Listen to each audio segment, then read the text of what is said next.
अस्सलाम वालेकुम, मैं हूं रेहान तारिक और आप देख रहे हैं दास्ताक। ऑपोजिशन जमातों के शोर शराबे, हंगामा आराई और लफ्जी गोलाबारी के बावजूद आज वजीर खजाना शौकत तरीन ने तहरीक इंसाफ हुकूमत का तीसरा बजट पेश कर दिया है। बजट सेशन के दौरान ऑपोजिशन अरकान पोस्टर लिए नारेबाजी करते रहे, जबकि तहरीक इंसाफ की खवातीन MNAs ऑपोजिशन मेंबरान असम्बली के दरमियान तल्ख कलामी भी देखी गई।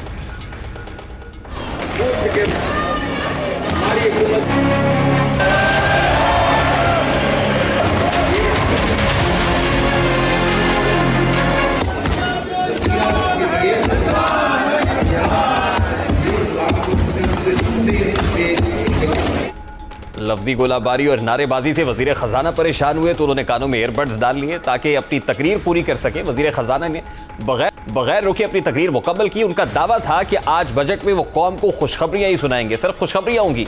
जबकि वजीर आजम पाकिस्तान इमरान खान जिस वक्त हॉल में एंटर हो रहे थे पार्लियामान के अंदर इस सेशन के दौरान, वजीर आजम ने जाते हुए 24 न्यूज़ के नुमाइंदे अवैस कियानी के सवाल के जवाब में कहा कि आज वो सबको खुश कर देंगे, ऐसा बजट होगा कि वजीर आजम ने कैसे रिस्पॉन्ड किया उसकी एक झलक भी आपके सामने रखता है।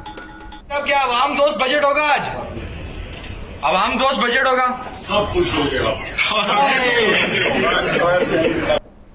अब सवाल यह है कि वफाकी हुकूमत के बजट से कौन खुश हुआ, कौन इस बजट से नाराज है, इस बजट में खुशी का सामान क्या है। आज वफाकी वजीर खजाना शौकत तरीन ने ऐलान किया है कि हुकूमत नया टैक्स लगाने की बजाय कई अहम शोबों में टैक्स छूट दे रही है। शौकत तरीन साहब ने टैक्स एग्जम्पशंस, टैक्स कंसेशंस के हवाले से क्या कहा उसकी एक झलक भी आपको दिखाता है।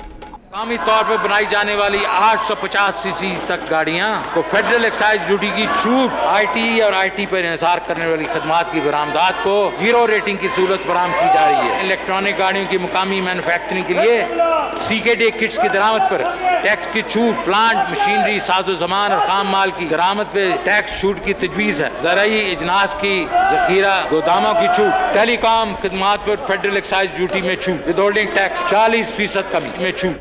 तहरीक इंसाफ हुकूमत ने मुतादिद शोबों में टैक्स छूट देने का ऐलान किया है, लेकिन सवाल यह है कि हुकूमत ने किन अफराद को टैक्स छूट दी है। टैक्स छूट के मुल्की मईशत को क्या नुकसानात हो रहे हैं। टैक्स एग्जम्पशंस तो बहुत सारी हैं, कंसेशंस हैं, लेकिन इससे पहले भी कंसेशंस इतनी दी गई हैं कि वो जो हमारा डेट सर्विसिंग है उससे भी कहीं ज़्यादा हो जाती हैं। ऑब्वियसली जब सरकार टैक्स एग्जम्पशंस देगी तो इसका बोझ भी अल्टीमेटली मुल्की मईशत पर पड़ेगा।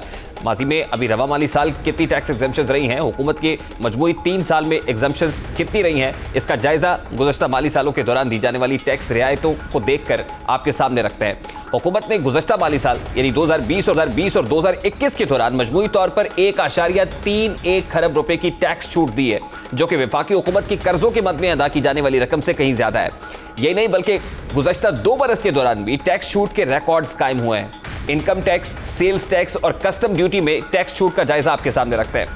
पाकिस्तान तहरीक इंसाफ ने टैक्स छूट की मद में 14% इजाफा किया है। गुज़श्ता 3 बरस के दौरान पाकिस्तान तहरीक इंसाफ ने मजमूई तौर पर 3.43 खरब टैक्स छूट दी है। माली साल 2020 और 2021 के दौरान गुज़श्ता बरस से 164 अरब जायद टैक्स छूट दी गई, यानी इनकम टैक्स की मद में 448 अरब की रियायत दी गई, जबकि माली साल 2019 और 2020 के दौरान 448 अरब रुपए की टैक्स छूट हुई, यानी हुकूमत एक बरस में 19% जायद टैक्स रियायत दी है। इस रियायत से बड़े सनतकार, हुकूमती इदारों और ताकतवर हलकों ने फायदे उठाए हैं। इसी तरह कंपनीज को फायदा पहुंचाने के लिए सेल्स टैक्स की मद में 578.5 अरब रुपए रियायत दी गई, जबकि इससे पहले हुकूमत ने 518 अरब रियायत दी, यानी गुज़श्ता बरस हुकूमत ने 60 अरब रुपए की इजाफी इनायात की, जो कि माली साल 2019 और 2020 से 12% जायद है। इसी तरह कस्टम ड्यूटीज की मद में भी हुकूमती फयाजी जारी रही। वफाकी हुकूमत ने 2020 और 2021 के दौरान कस्टम ड्यूटी की मद में 287.8 अरब रुपए माफ किए, जबकि इससे पहले 253 अरब रुपए कस्टम ड्यूटी की मद में मौसूल नहीं किए गए। यूं 2020 और 2021 में गुज़श्ता माली साल से 34 अरब रुपए कम मिले। हुकूमत IMF से 6ठी बार मुज़ाकरात कर रही है। आलमी इदारे से रियायत की तवक्को की जा रही है।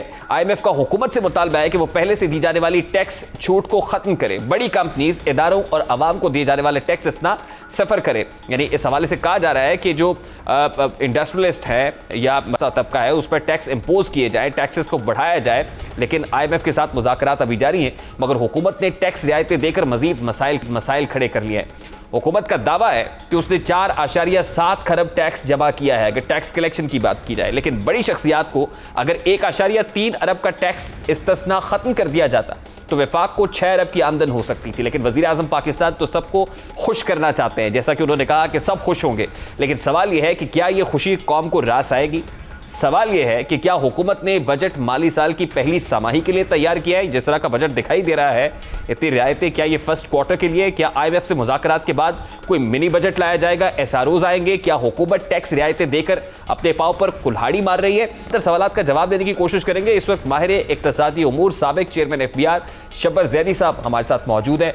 अस्सलाम वालेकुम शब्बर ज़ैदी साहब, बहुत बहुत शुक्रिया आपके वक्त के लिए।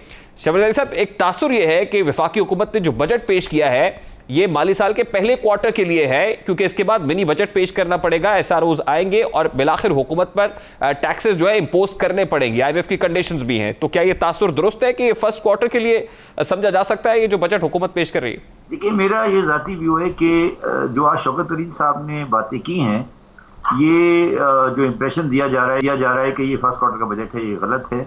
और मैं समझता हूँ कि पाकिस्तान में बहुत अरसे बाद एक बहुत ही मुतवाज़िन और एक बहुत ही रियलिस्टिक किस्म का फ्रेमवर्क दिया जा रहा है पाकिस्तान की तरक्की के लिए आगे। इसका ताल्लुक हम फिगर से अगर मिलाएंगे तो गलत करेंगे। फिगर तो देखिए, अगर 5,800 की जगह पर 5,600 हो जाएगा या 5,500 हो जाएगा तो उससे पाकिस्तान को फर्क नहीं पड़ेगा। इशू ये है कि क्या पाकिस्तान की जो बुनियादी हक़ाइक़ हैं मईशत के, उनको टेकअवर किया गया या नहीं। तो मैं समझता हूँ ये एक बहुत ही रीजनेबल, बहुत ही मुनासिब और बहुत ही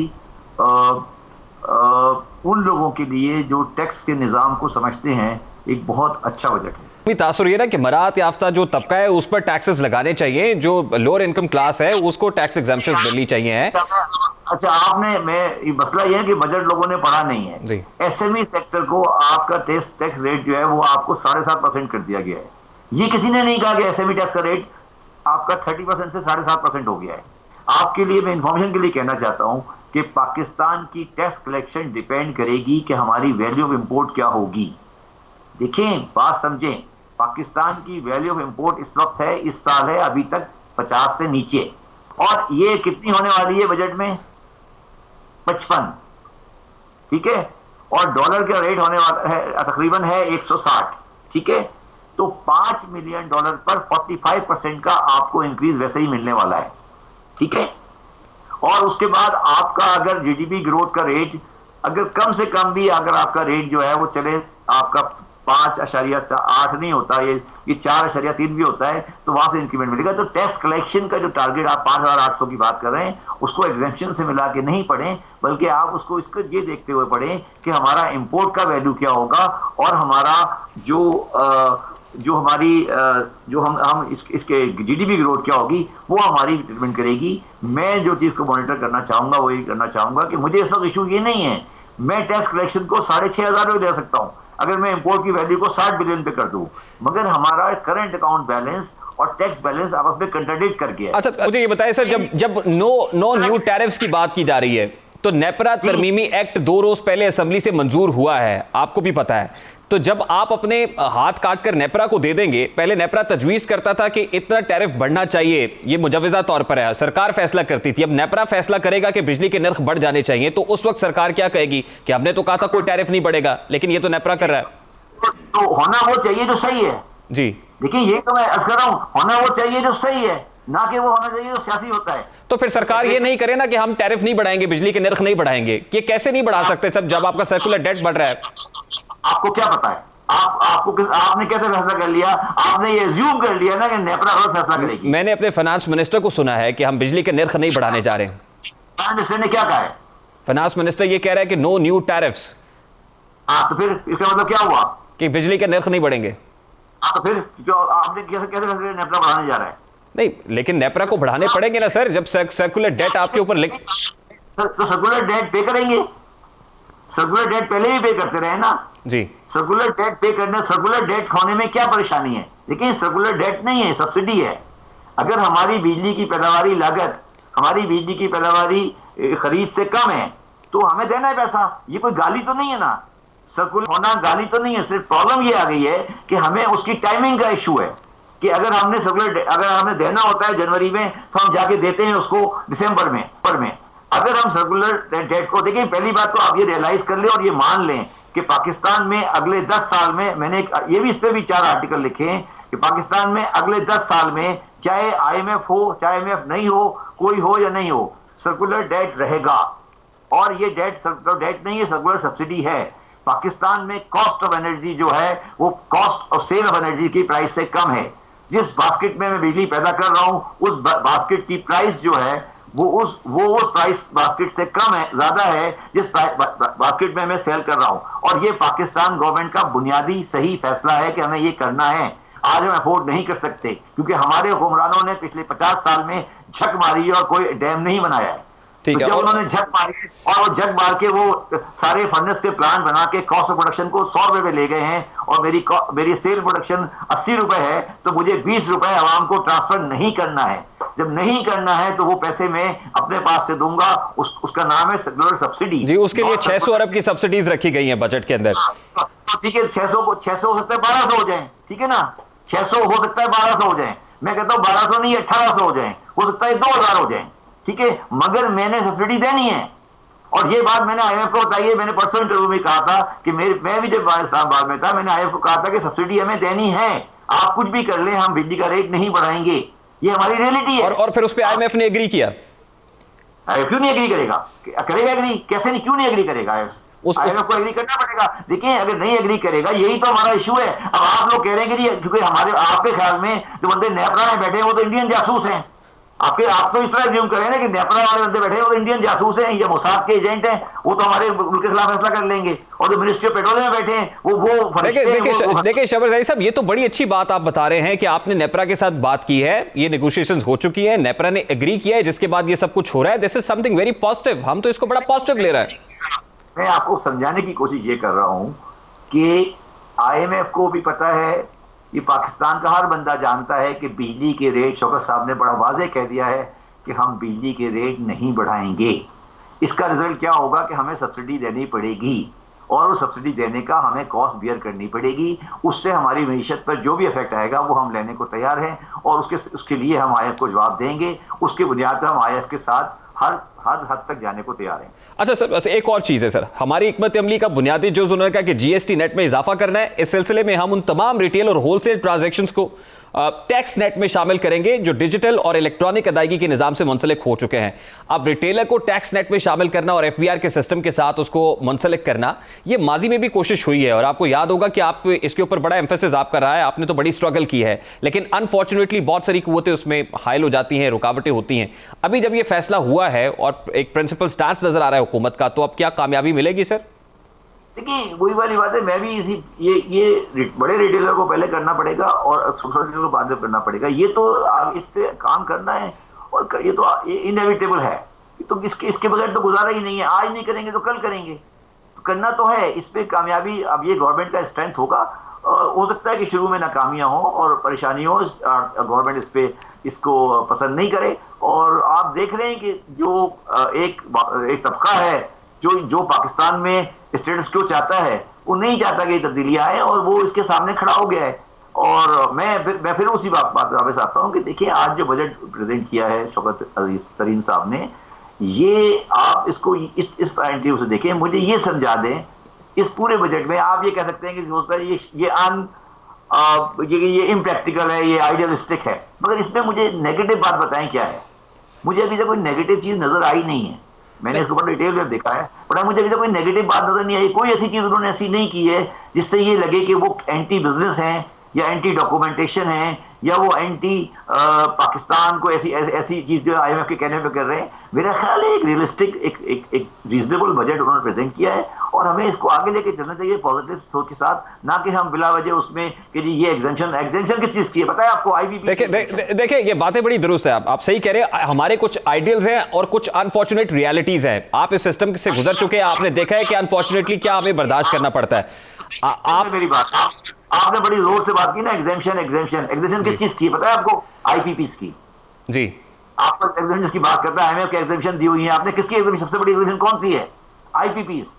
जो IP के प्रॉफिट हैं वो आप टैक्स नहीं कर सकते क्योंकि उनके साथ बाइंडिंग एग्रीमेंट साइन किए हैं कि आप उनका पुराने एग्रीमेंट टैक्स नहीं कर सकते। तो ये जो अजाब सारे आज इमरान खान बर्दाश्त कर रहा है, ये सारे अजाब इमरान खान को विरसे में मिले, उसने कुछ खुद क्रिएट नहीं किया। ये एग्जेम्पशन आप कर रहे हैं, आपने कहा एग्जेम्पशन देंगे, एग्जेम्पशन भाई एग्जेम्पशन है किस चीज की? आईपीवी के प्रॉफिट टैक्स नहीं हो सकते, लॉ में लिखा हुआ है।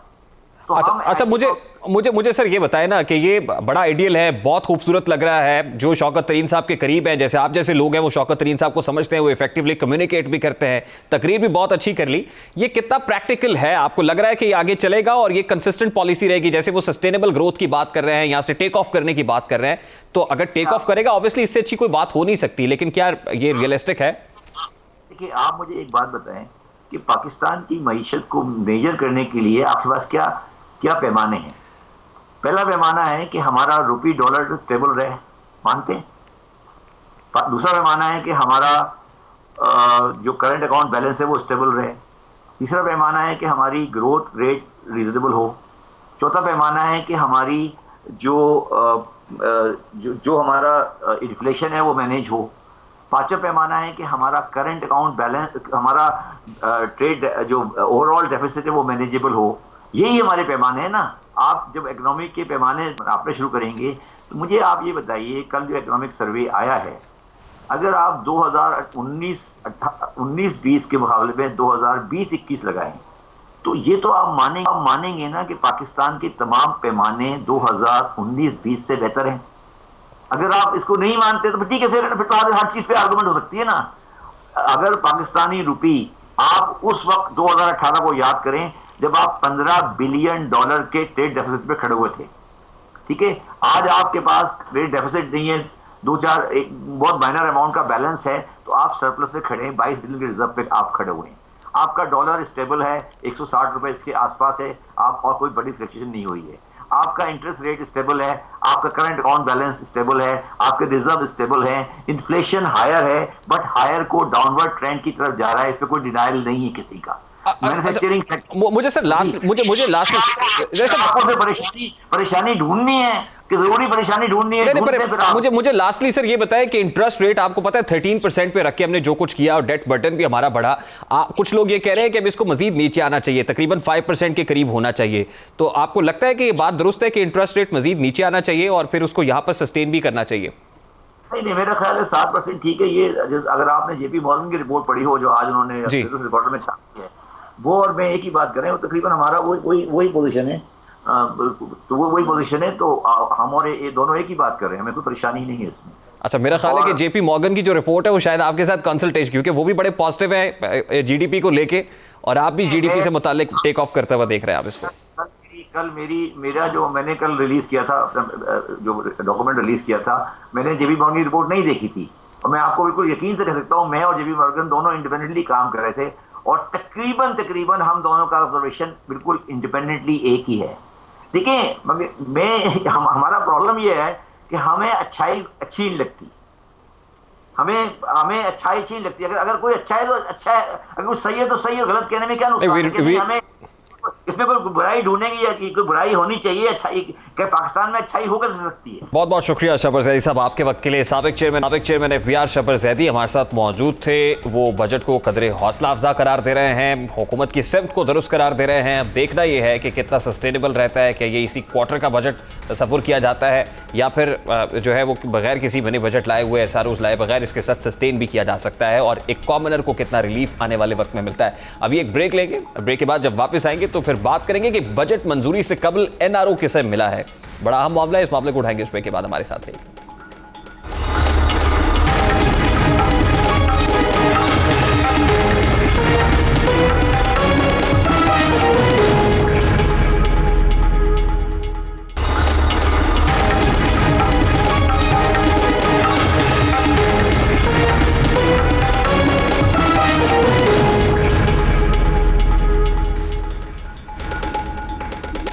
Welcome back. आज वफाकी हुकूमत ने अपने तीसरे सालाना बजट में जहां रियायतों, छूट और इस्तिस्ना की लूट सेल लगाई है, वहीं आज तहरीक-ए-इंसाफ जहांगीर तरीन ग्रुप के लिए भी अदालत से खुशखबरी आई है।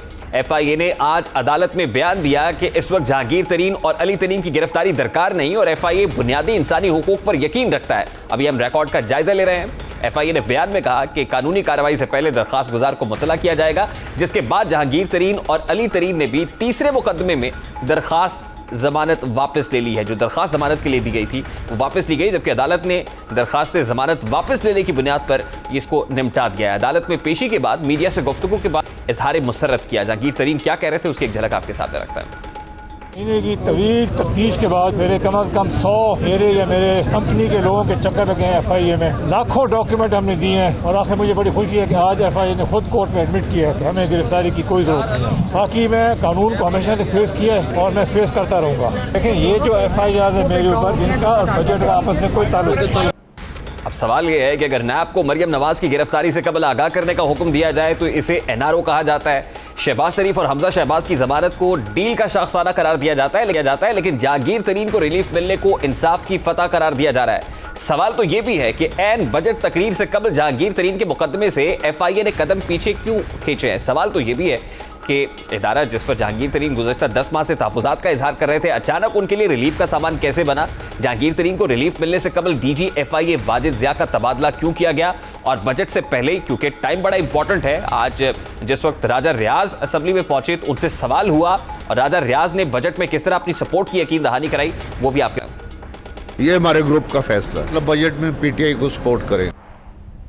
बजट में भी हुकूमत को भरपूर तरीके से सपोर्ट किया जाएगा। जहांगीर तरीन ग्रुप जो प्रेशर बना हुआ था, अब तमाम तर मामला बिल्कुल ठीक दिखाई दे रहा है। रावी चैन ही चैन लिख रहा है। इस तमाम तर मामले पर बात करेंगे इस वक्त सीनियर सहाफ़ी तजज़ियाकार सलीम बुखारी साहब ने स्टूडियोज़ में ज्वाइन किया है। अस्सलाम वालेकुम बुखारी साहब, बहुत बहुत शुक्रिया आपके वक्त के लिए। बुखारी साहब, आज बैंकिंग कोर्ट में जहांगीर तरीन की पेशी के मौके पर डिप्टी डायरेक्टर FIA ने कहा कि अभी उनकी गिरफ्तारी दरकार नहीं है और इस हवाले से उनको मुत्तला किया जाएगा।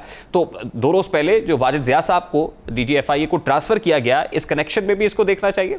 बहुत कनेक्शन है, उसके ऊपर तो मैं बाद में आता हूँ, लेकिन ये सारा एपिसोड जो है जहांगीर तरीन वाला, ये बहुत इंटरेस्टिंग है। इसको आप कई हवालों से देख सकते हैं। एक तो ये कि मैं छोड़ूंगा नहीं, मैं जो भी आएगा उसको इत्साब के उस शिकंजे में लाएंगे, ये करेंगे। आपको याद, जब आटा और चीनी कमीशन की रिपोर्ट आई थी तो उसमें इल्ज़ामात नहीं थे, उसमें एलिगेशंस थी, इस एतबार से कि किसने क्या लिया, इस हद तक की तफसील भी उसमें मौजूद थी। लेकिन उस वक्त कोई एक्शन इनिशिएट नहीं किया गया, बल्कि उसकी 5 धुलाइयाँ हुई, अगर आपको याद हो तो। कभी वो फोरेंसिक उसके लिए भेज दी गई, कभी वो FIA को भेज दी गई, कभी किसी को भेज दी गई। तो एक तासुर तो लोगों में ये है कि ये सारा मेलोड्रामा था from the start till the end, ताकि लोगों को ये तासुर देने में कामयाब हुआ जाए कि जनाब इंसाफ तो हर तरफ का हो रहा है। आप देखिए, इससे पहले अलीम खान साहब, उसके बाद सब्तान साहब, क्या हुआ उनका? अच्छा जी, अब ऊपर चले जाइए आप, जब वहाँ आपके परवेज़ खटक साहब, BTR, मालूम जब्बा, दिस दैट अदर, क्या हुआ? आप ये कह रहे हैं जहांगीर तरीन साहब को NRO मिल गया? आज NRO मिल गया, ये इसका इंडिकेशन जो है NRO प्लस है। इससे बहुत पहले मिल गया था, जब हमें पता चला कि जो FIA की रिपोर्ट है उसके होते हुए अली जफ़र साहब को एक इंक्वायरी दे दी गई कि जनाब आप इंक्वायरी करें। अभी वो अपॉइंट हुए थे कि राजा रियाज का बयान रिकॉर्ड पर है कि जनाब हमारा पूरा कॉन्फिडेंस है इस पर।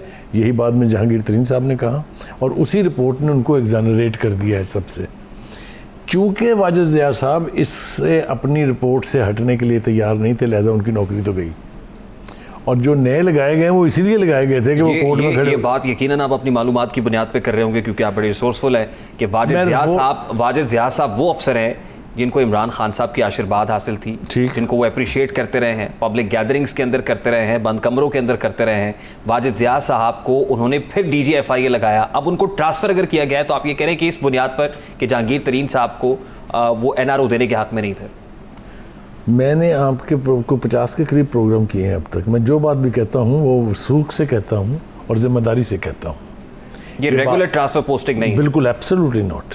और ये सिर्फ बाहर के हलकों में नहीं है, यानी जो है जर्नलिस्टिक हलकों में नहीं है, ये अंदर सबको मालूम है कि पावर कॉरिडोर्स में एब्सोल्युटली व्हाई इंपॉर्टेंट है ना sir. Why has Wajid Zia not come to the public और to the media to tell us what happened? नहीं, अभी वो बशीर मेमन बने नहीं है ना, कहेगी भी वो बशीर मेमन साहब जब रिटायर हो जाते हैं तो इल्जामात लगाते हैं, वो आ जाएगा। आप ये कह रहे हैं कि he is Bashir Memon to B?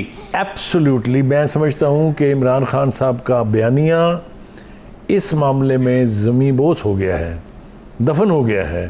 अब कोई उनके उन हलक फाड़ के नारों के ऊपर इतबार नहीं करेगा। सर टाइम बड़ा इंपॉर्टेंट है। आज हुकूमत ने बजट पेश करना था और आज सब कोई तकरीबन बजट पेश करने से पहले जब पार्लियामेंट के अंदर राजा रियाज साहब से पूछा गया कि हुजूर क्या करेंगे आप, क्योंकि आपका तो प्रेशर ग्रुप है, जहांगीर तरीन हमख्याल ग्रुप ने ये कहा था कि बजट में रुकावट बनेंगे, तो उन्होंने कहा कि अब रावी चैनी चैन लिख रहा है, हम बजट में कोई रुकावट नहीं डालेंगे।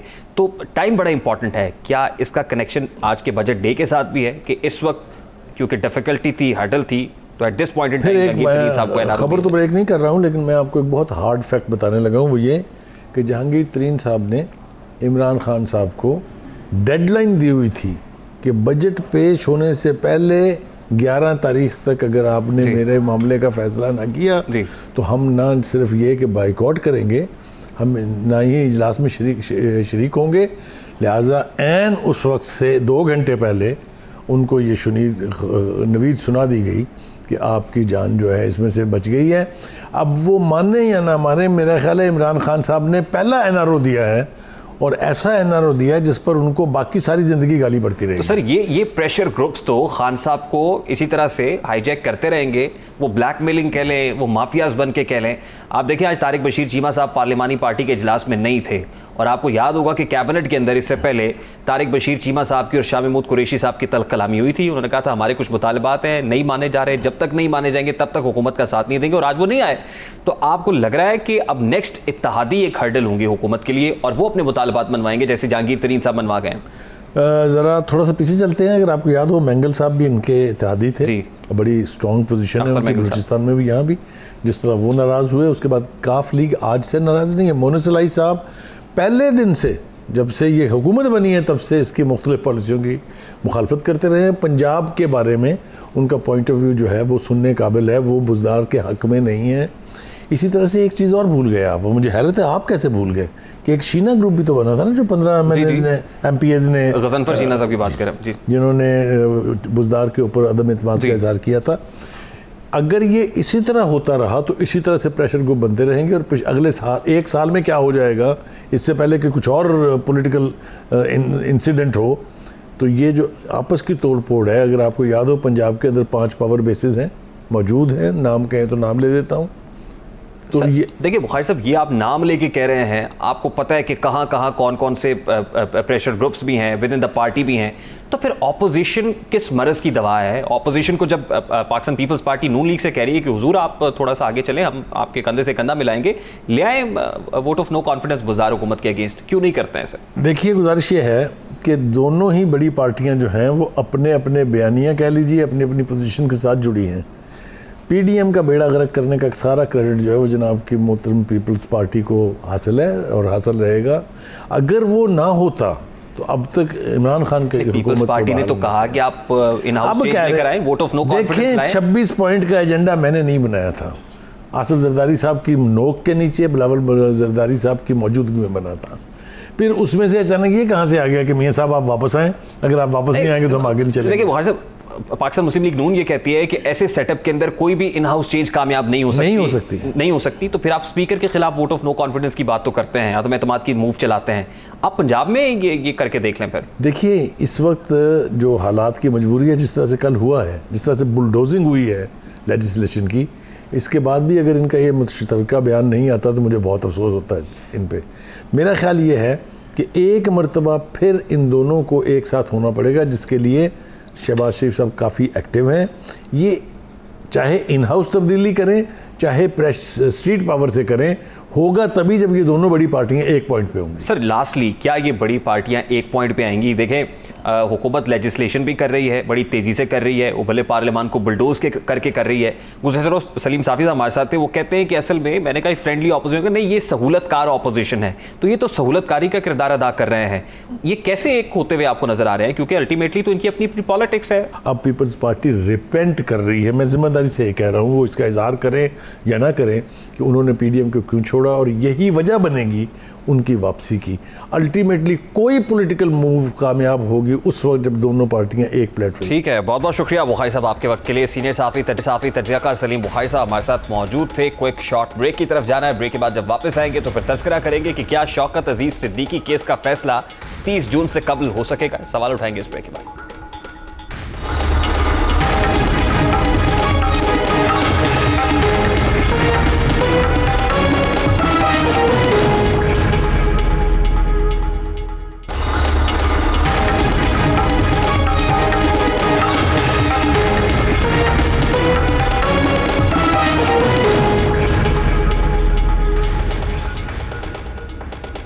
इस्लामाबाद हाई कोर्ट के साबिक जज शौकत अजीज सिद्दीकी ने 3 बरस कबल अपनी बरतरफी के खिलाफ सुप्रीम कोर्ट से रुजू किया। बार बार समाअत के लिए दरखास्त दी गई। जनवरी से मई तक उन्होंने चीफ जस्टिस ऑफ पाकिस्तान को 4 बार खतूत लिखे।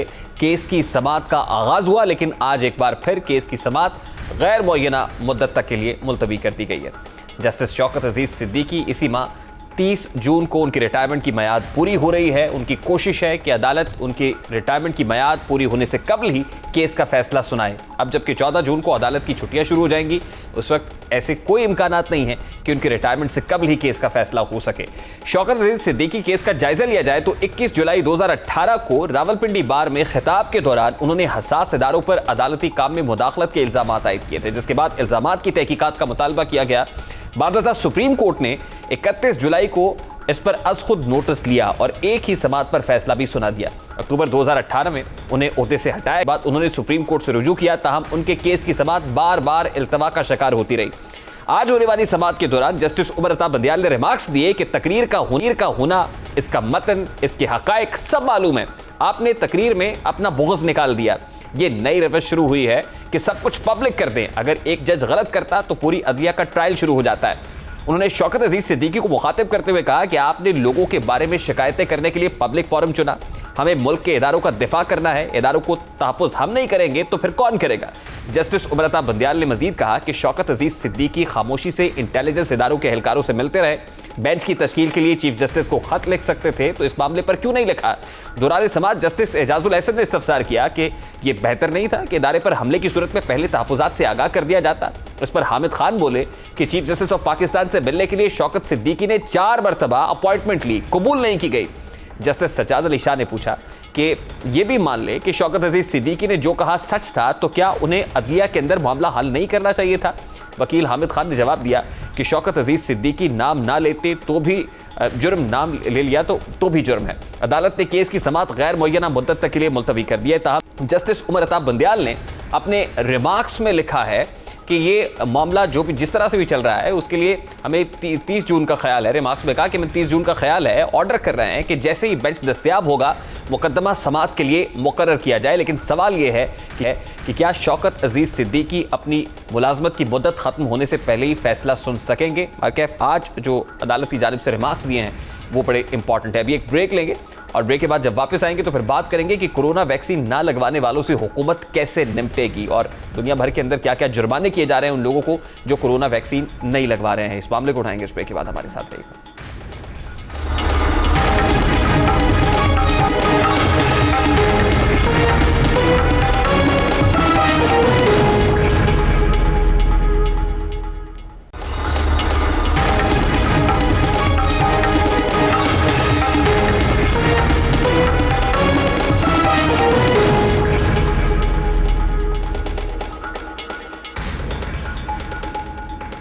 Welcome back. आबादी के लिहाज से सबसे बड़ा सूबा पंजाब, जहां कोरोना वायरस से बचाव के लिए बेहतरीन वैक्सीनेशन सेंटर्स कायम किए गए हैं, जहां तरबियत याफ्ता अमला हमा वक्त मौजूद रहता है। इन तमाम तर सहूलियात के बावजूद सूबे में अवाम कोरोना वैक्सीन लगवाने से गुरेजा हैं। इस हवाले से मुख्तलिफ रूमर्स हैं, क़यासाराइयाँ की जा रही हैं, बहुत सारी इस हवाले से कॉन्स्पिरेसी भी है। इस वक्त तक हुकूमत ने 1 करोड़ से ज़ायद वैक्सीन लगाई हैं, ताहम मुकम्मल तौर पर वैक्सीन लगवाने वाले अफराद की तादाद 26 लाख से ज़ायद है।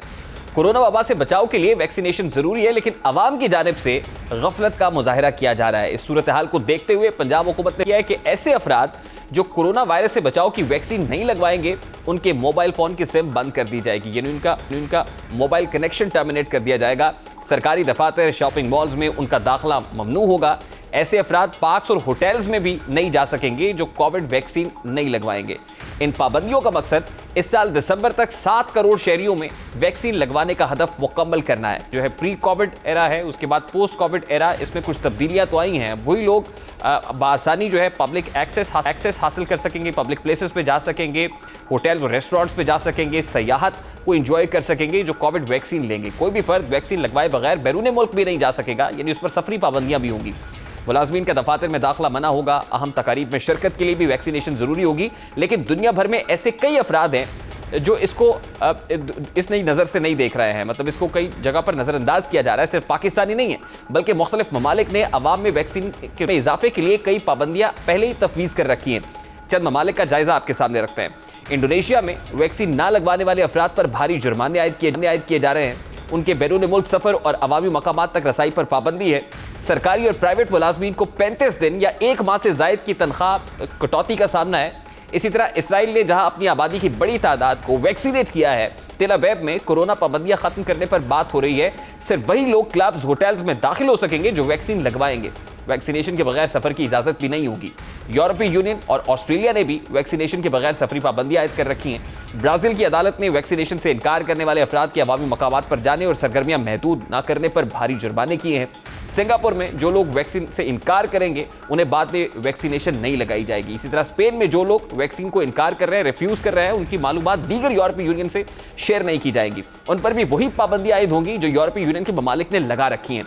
इस वक्त हुकूमत पाकिस्तान को भी वैक्सीन ना लगवाने वाले अफराद के खिलाफ मौसर और मजीद सख्त पाबंदियां आयद करनी चाहिए, क्योंकि वैक्सीन के बगैर मुस्तकबिल की दुनिया का तसव्वुर ही मुमकिन नहीं होगा। इस हवाले से ओपिनियन बनानी चाहिए और वो लोग जो ओपिनियन मेकर्स हैं, जो रायमा हमवार कर सकते हैं, उन्हें अपना काम करने की ज़रूरत है। ये तो था आज का दास्ताक। आपसे मुलाकात होगी इंशाल्लाह अगले हफ्ते। अपना रखिएगा ख्याल। अल्लाह हाफ़िज़।